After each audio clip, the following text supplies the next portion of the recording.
Olá pessoal, tudo bem? Meu nome é Elielso e eu vim fazer apenas uma reflexão. É mais um tutorial, não é uma reflexão, é um tutorial de leitura, tá bom? Eu quero lhe ensinar como você vai ter uma melhor compreensão das escrituras com um método muito simples. Com um método muito simples. Um método de leitura que vai lhe ajudar a ter mais clareza quando você estiver lendo. É uma coisa básica, não tem complicação. Eu quero dizer por que esse método é importante. Primeiro ponto: as pessoas estão lendo a Bíblia, principalmente o Novo Testamento, como se ele tivesse sido desenvolvido do jeito que está aqui. E não é assim. Todo mundo sabe que as cartas que tem, os 27 livros que tem no Novo Testamento, foram cartas endereçadas para uma comunidade da época, tá bom? Então eles eram escritos como uma carta. Eles não tinham capítulos e também não tinham versículos. Eles não tinham legendas em cima para dar um tema à leitura, não. Ele não tinha nada. Era apenas uma carta, como uma carta escrita normalmente, né? Então, a falha hoje em dia da leitura é a seguinte: as pessoas pegam, leem, elas dividem os capítulos, tiram os textos dos contextos e criam doutrinas, criam métodos, criam ideias que quando você vai ler no todo não tem nada a ver com o que está escrito. E ainda tem outras pessoas que é pior ainda. Ela tiram textos isolados, o versículo, nem um capítulo inteiro não, é só um versículo, mistura esse versículo com outro versículo que parece com esse, então ele cria uma corroboração mental e ele induz as pessoas a acreditar que aquilo ali faz parte de uma lógica, quando na verdade é apenas a cabeça da pessoa dizendo que faz parte de uma lógica, não tem nada a ver com o que está sendo dito. Então, qual é a melhor maneira de você ler a Bíblia para compreendê-la? Primeiro ponto é ler a Bíblia sem o preconceito natural, o preconceito doutrinal. É mais ou menos o seguinte: você tem que ler a Bíblia para extrair dela o que ela está dizendo e não o que você pensa que ela está dizendo. Deu para entender? É mais ou menos assim: a Bíblia não é para corroborar minhas ideias. Não. A Bíblia é um livro que as pessoas que escreveram lá tinham suas próprias ideias. Então eu tenho que compreender as ideias dele e procurar de maneira sadia, de maneira bem espiritual, entender as questões que foram ditas no livro. E não tentar corroborar minhas ideias, minhas fantasias, os meus hobbies com o que não está escrito, né? E pode até estar escrito, mas a interpretação não é como a pessoa julga ser. Então, preste atenção nesse detalhe aqui, ó. O Novo Testamento, como já disse, foi escrito como uma carta. Então, você tem que ler como uma carta. Observa. Eu vou dar dois exemplos aqui básicos. Preste bem atenção. Deixa eu ver se dá para ver aqui, ó. Bem aqui, ó. Que diremos, pois, permaneceremos no pecado para que a graça de Deus seja mais abundante? É o apóstolo Paulo fazendo uma pergunta. Mas se você ler como as pessoas lerem, vão pegar isso aqui como se fosse o início de um texto. Mas isso aqui não é o início de um texto. Isso aqui é apenas uma pergunta a um texto que já tem sido escrito. E qual é esse texto? Que é o nosso capítulo 5. O capítulo 5. E por que ele faz essa pergunta aqui? Porque a pessoa que lê o capítulo 5 vai ser induzido a pensar assim, como ele está fazendo a pergunta. Como assim, Elielson? Não entendi. A pessoa que lê o capítulo 5 vai ser induzido pela leitura a entender que você não precisa mais fazer nada, porque como Adão pecou, a raça humana se tornou pecadora. sem ter cometido um pecado. A raça humana se tornou pecadora sem ter cometido nenhum pecado. E aí ele coloca como uma coisa de igualdade. Ele fala o seguinte: assim também, né? Assim também, aqueles que, por causa de um homem que cometeu um ato de justiça, é Jesus, todos serão justificados. Então é basicamente isso, ó. Você estava condenado, agora todo mundo está salvo. Pronto. Uma vez salvo, salvo para sempre. Todo mundo está salvo, né? As pessoas. É bem legal, bem legal. O capítulo 5 dá essa a entender. Só que no capítulo 6 ele, pera ainda, não é bem assim, espera ainda, tem calma. Isso aqui que eu estou dizendo não é para corroborar a sua natureza pecaminosa. Porque como Adão morreu, aliás, quando Adão comeu, ele morreu, se tornou pecado. Agora Jesus, ele morreu e trouxe a vida ao mundo. Agora você está vivo. E quem está vivo não pratica pecado, porque pecado é da natureza da morte. Você faz parte de uma outra natureza. Aí, para corroborar um pouco mais, é basicamente isso. Ó. Você morreu para a lei de Moisés. Você morreu para a lei humana. Você morreu para o pecado também. Porque, naturalmente, quando a pessoa diz, não, você está livre da lei, isso induz o pensamento de qualquer pessoa sã, normal, a dizer, não, se aquilo que me proibia já está foi anulado, então posso fazer aquilo que era proibido. Mas aqui a questão é diferente. Aquilo que proibia de eu fazer alguma coisa morreu, mas aquilo que eu fazia também morreu junto com ele. Ou seja, não dá razão a eu continuar pecando. Então por isso ele coloca essa pergunta. Porque ele diz o seguinte, ó: onde abundou o pecado, superabundou a graça. Olha, é lógico.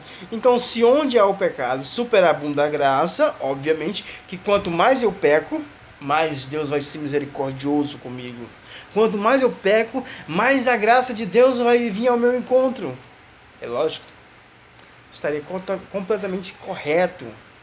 Porém, Paulo bota um freio nisso para dizer o seguinte, olha, é por aí, mas não é bem assim como você está falando. Isso não vai lhe dar desculpa para continuar pecando, tá bom? Então, olha aqui ó, o detalhe. O que eu quero explicar é o seguinte, que o texto lá dá uma a entender. Aqui faz parte do texto anterior, não é um outro versículo, não é um outro capítulo, né? Não é um outro texto. É a mesma coisa, apenas explicando o versículo anterior. Da mesma forma é aqui, ó. Então, olha. Da mesma forma que foi no capítulo 6, é também no capítulo 7. Preste bem atenção. Desventurado homem que sou, quem me livrará do corpo desta morte? Graças a Deus por Jesus Cristo, nosso Senhor, de maneira que eu, de mim mesmo, com a mente, sou escravo da lei de Deus, mas, segundo a carne, a lei do pecado. As pessoas leem até aí, pronto. Já compreenderam tudo, sabe de tudo, mas não é assim.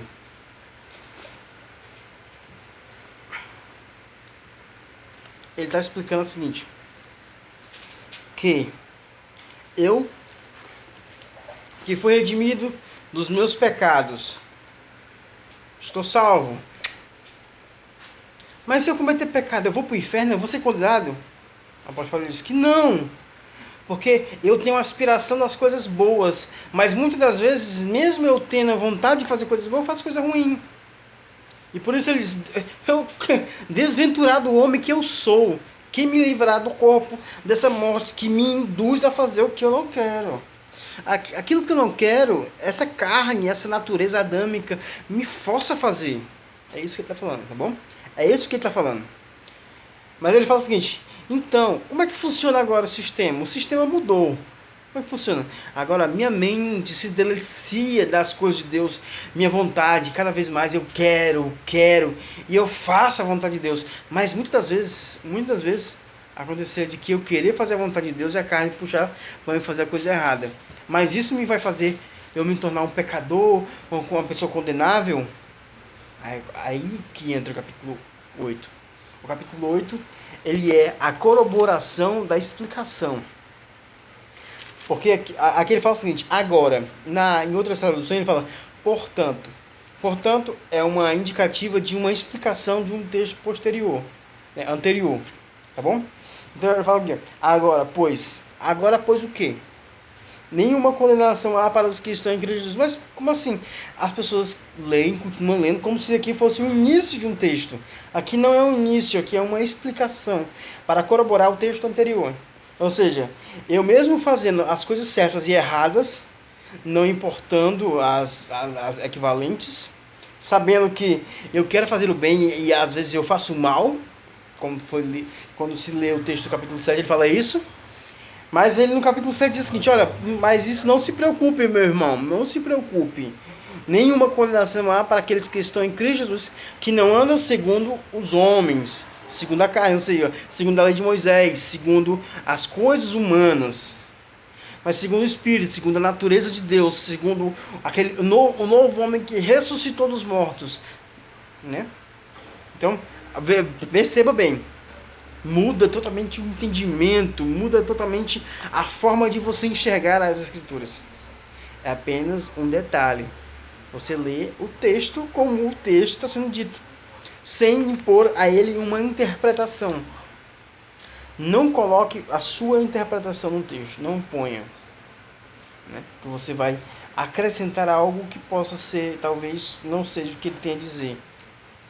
Quando você lê isso aqui todo, você vai ter essa compreensão que eu estou te falando. Ler ele completo.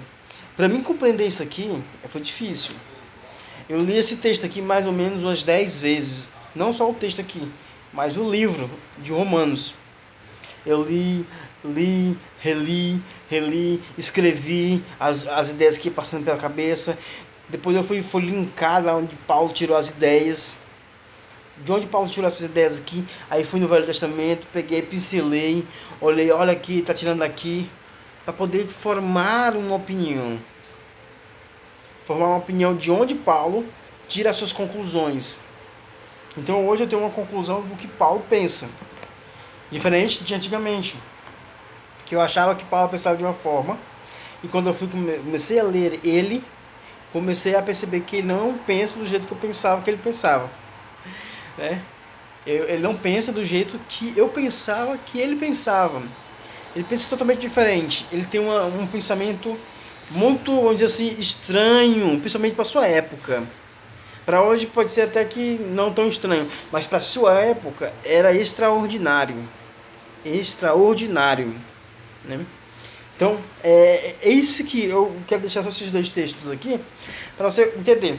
Um texto fala de uma coisa, mas se você não pegar o contexto, você vai ter uma interpretação. Se você pegar o capítulo 5, vai ser uma coisa maravilhosa, vai ser uma coisa bonita. Quando eu entendi o capítulo 5, foi uma coisa maravilhosa, todo mundo salvo, né? Porque se como todos morreram em Adão, todos serão vivificados em Cristo.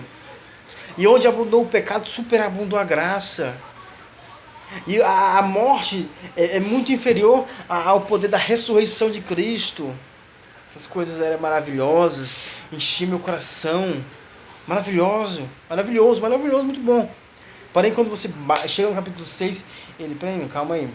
Essa euforia é boa, mas tem calma, presta atenção. É isso que você entendeu, tá certo.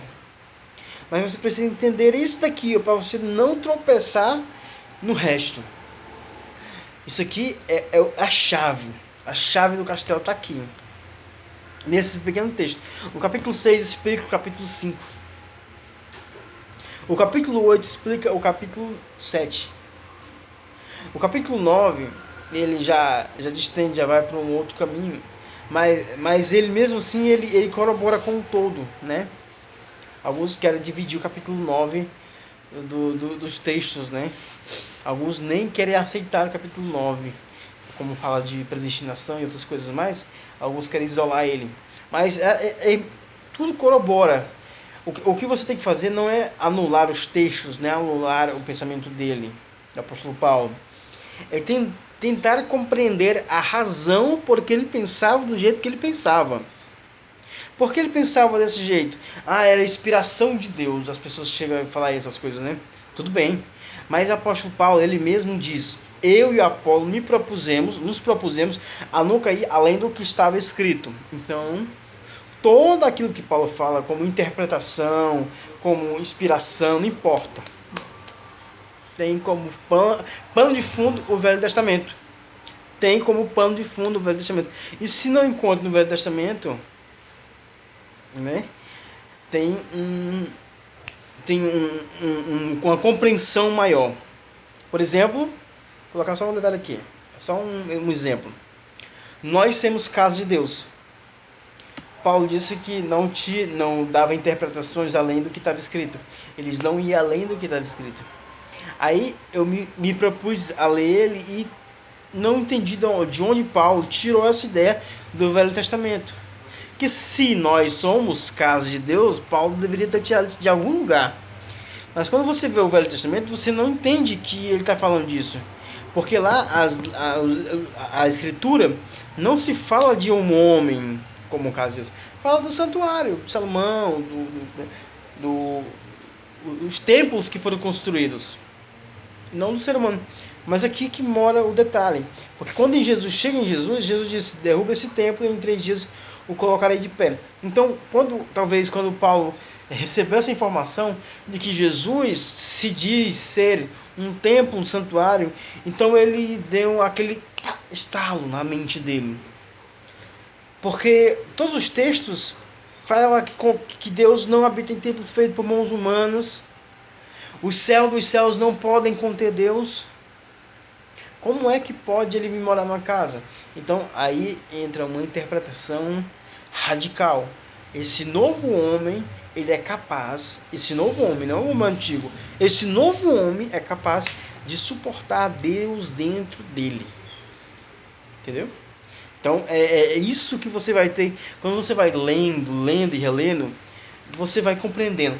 Nós podemos até mesmo fazer um curso da leitura, da compreensão do apóstolo Paulo. Vai levar tempo, mas é bem interessante. Você vai lendo, e você vai tirando o peso daquela cruz que colocaram nos seus ombros, que não é a cruz de Cristo, não é a cruz que Deus deu para você, né? Não é a cruz da imposição religiosa, da cruz dos sistemas mundanos, humanos. E é isso que você precisa entender. Então a gente pode até fazer vamos dizer, os mini cursos, né? Para que a gente possa compreender mais as escrituras, os textos. Eu vou soltando alguns vídeos aqui para aumentar a sua compreensão até a plenitude, tá bom? Quero que você seja pleno do conhecimento de Deus. E eu espero compartilhar com você esse conhecimento, tá bem?